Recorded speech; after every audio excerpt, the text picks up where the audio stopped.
Já está na linha conosco o ministro-chefe da Casa Civil, Eliseu Padilha. Boa tarde, ministro. Boa tarde, Moreno. Boa tarde a todos os ouvintes do Moreno no Rádio. É um prazer imenso a gente falar com o senhor e eu já começo fazendo a seguinte pergunta. Eu li nos jornais hoje que o seu foco nesse momento é fazer o balanço de um ano do governo Temer. O senhor poderia adiantar em rápidas palavras o que o senhor destacaria de mais importante feito pelo governo Temer neste ano de governo? Veja, o governo do presidente Michel Temer é um governo de reforma, né? Não é um governo que tenha busca de popularidade, não. Nós temos que fazer aquilo que o Brasil precisa que seja feito.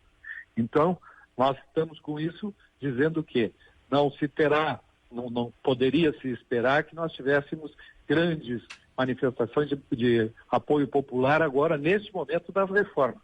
Esse apoio nós esperamos que venha logo depois das reformas concluídas.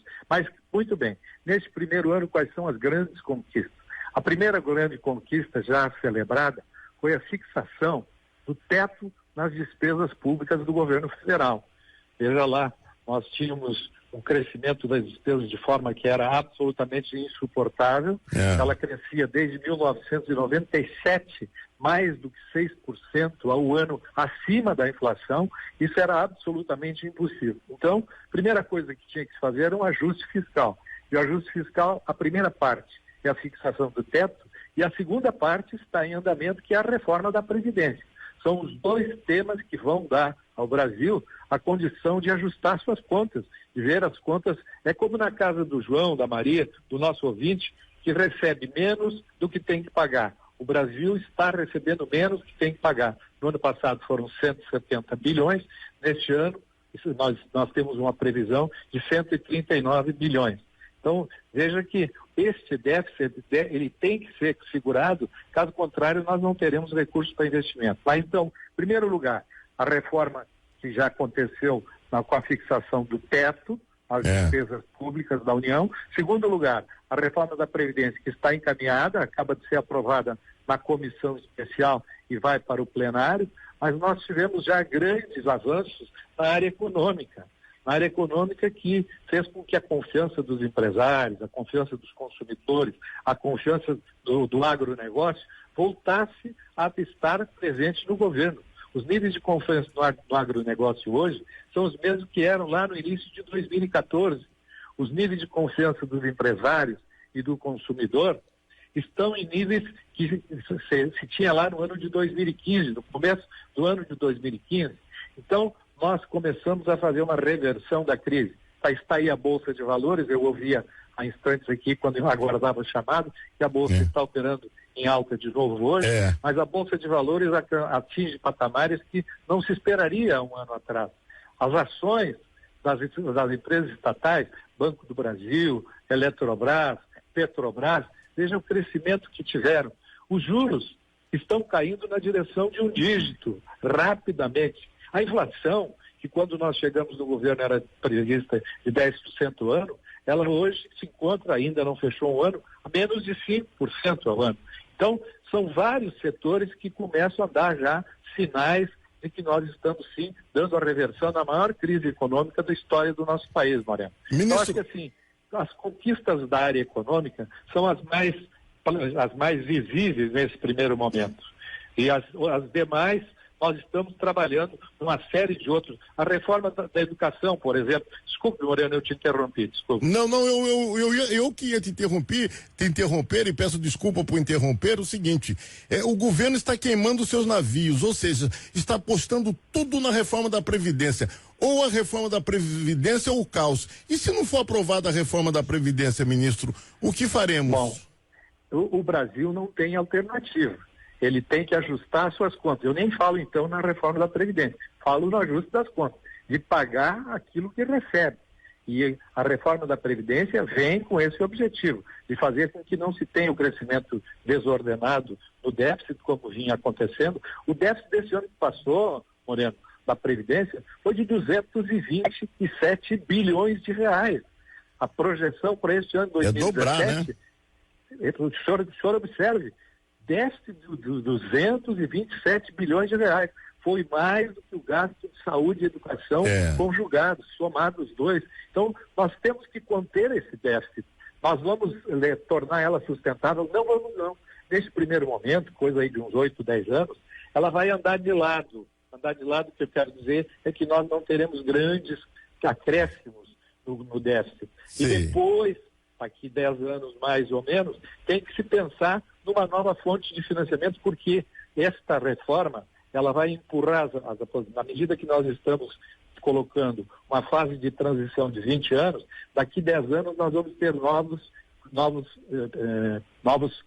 detentores de benefícios da Previdência que vão continuar aumentando ainda, mesmo que com menor graduação, o déficit. Daí então, ter-se-á, daqui a uns 10 anos, buscar uma nova fonte de financiamento. E agora, essa questão da reforma da Previdência, ela tem prazo, né, ministro? Se não aprovar nesse primeiro semestre, aí não adianta mais, não é verdade? Prazo, sim. Agora, eu pergunto em cima desse prazo o seguinte: o governo não tem tanta certeza disso, tanto é que ele já está punindo os seus dissidentes, e tem um problema maior, que é a grande pedra no sapato de todos os senhores, que é o líder do PMDB no Senado fazendo campanha contra a reforma da Previdência, quer dizer, que é uma insubordinação que a gente nunca se viu na política. Isso revela para a opinião pública uma fraqueza imensa do governo, que parece que tem medo de punir o Renan Calheiros, porque no mínimo ele já deveria ter sido substituído da liderança do partido. Por que os senhores não tomam essa iniciativa? Vamos separar por partes, né? Que nem fazia o Jaque, né? Vamos separar por partes. Então, nesse primeiro momento, eu acho que nós temos que nos preocupar com a nossa base de sustentação do governo, que na Câmara dos Deputados tem 411 deputados, mas desses 411 que votam invariavelmente com o governo são cerca de 335, isto é, 82%. Nós temos como trabalhar, portanto, 18% da base para nós cristalizarmos uma votação bastante expressiva que nos dê alguma facilidade para a aprovação da Previdência. Matéria-prima nós temos. Qual é a matéria-prima? São os 411 parlamentares que integram a base de sustentação do governo. Então, nós, na medida que temos votos que são permanentemente firmes, coisa de 82%, coisa de 335 votos mais ou menos, nós temos que fidelizar esses 82% bem e tentar fazer com que esses outros 76% ou 18%, que eles também sintam razão para estarem junto com o governo. Daí então vieram essas medidas que tu perguntaste, em que o governo acabou demitindo alguns indicados por alguns deputados da base do governo que não acompanharam o governo na votação da modernização do trabalho. Sim, mas eu pergunto especificamente sobre Renan Calheiros. O que os senhores pretendem fazer com isso? Renan Calheiros, sem dúvida nenhuma, é um animal político dos mais privilegiados que nós temos dentro do Brasil hoje. Ele é um homem que respira política 24 horas por dia. Nós, do governo, nosso interesse é trazer o Renan de volta para apoiar o governo. E consegue? O PMDB, a bancada do Senado e o partido tem que analisar a questão do senador Renan Calheiros sob o ponto de vista partidário ou sob o ponto de vista da bancada. Mas nós, governo, nós queremos ter de volta o apoio do senador Renan Calheiros. E isso não é impossível, não, Moreno, porque nós já tivemos outros episódios similares em outros tempos e depois a gente acabou selando uma paz que não foi tão, não foi eterna, mas ela foi muito boa enquanto durou e nós queremos buscar de volta. O presidente Temer, ele definiu uma vez, de uma forma magistral, o senador Renan Calheiros. Ele disse: Renan é um homem de idas e vindas. E essa relação dele com o governo de idas e vindas se desgasta. O senhor sabe o que o Renan quer, né? Todo mundo sabe que ele é muito guloso, quer cargos, ele já tem cargos no governo e agora ele está ameaçando fazer uma aliança com o Lula para a candidatura do Lula à presidência da República. Parece que ele já está com o pé fora do PMDB e só o PMDB que não nota que o Renan está fora do partido, né? Não, o PMDB, eu aqui estou falando como ministro de Estado, então não vou falar em nome do partido, mas o PMDB tem muito apreço pelo senador Renan Calheiros e quer ver se consegue fazer com que ele esteja integrado à base de sustentação do governo de forma objetiva. Aquilo que tu falaste, que o presidente Michel fala de idas e vindas, nós queremos agora a vinda de volta, né? E estamos trabalhando para isso. Já demos muito tempo pro Renan Calheiros, vamos mudar de assunto porque ele não merece tanto. Eu queria saber do senhor o seguinte: O senhor está sendo investigado pelo Supremo Tribunal Federal.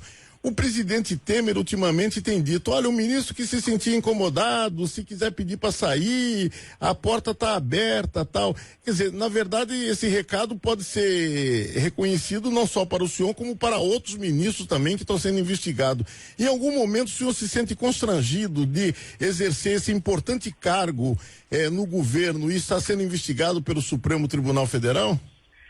Veja, eu pessoalmente entendo que a investigação é um processo mais ou menos normal e comum e não causa maiores problemas para quem está sob investigação. Essa distinção o presidente Michel já fez.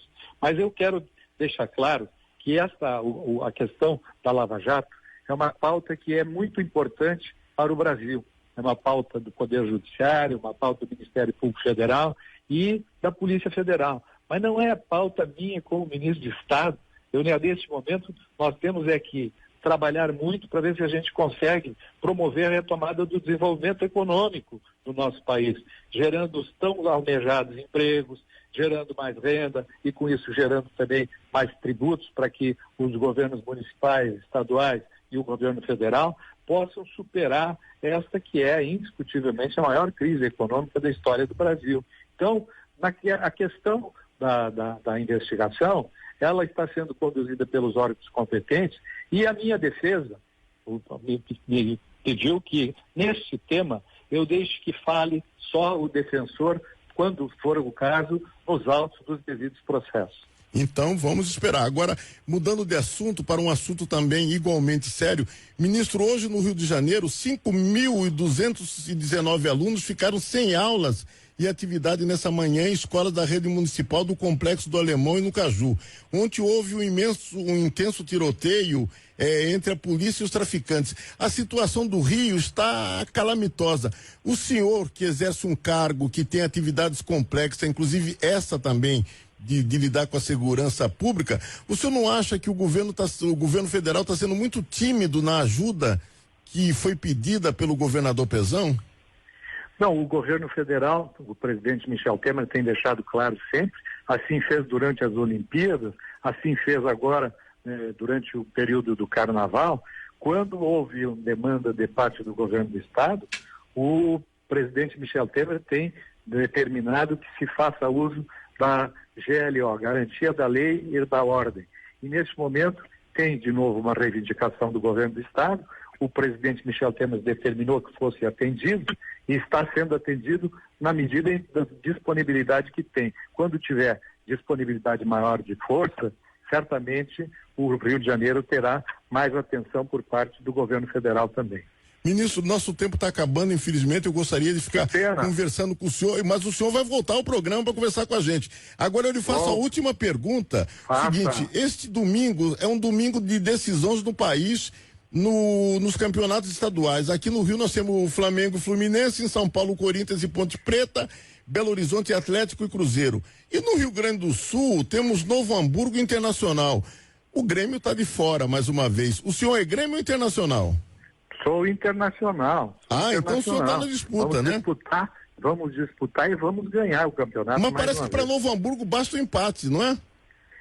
Ele joga em casa e basta o empate. Mas mesmo assim, nós temos confiança no nosso time e vamos esperar que domingo, fim da tarde, uma multidão de colorados aqui do Rio Grande do Sul vão estar falando para celebrar o 7º título consecutivo.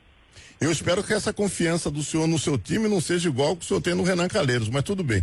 Ministro, boa tarde ao senhor e muito obrigado pela sua entrevista. Foi um prazer imenso conversar com o senhor aqui na CBN. Boa tarde. Boa tarde, Moreno. Boa tarde, Moreno. E que volto sempre que tu achar que é oportuno. Muito obrigado. Obrigado.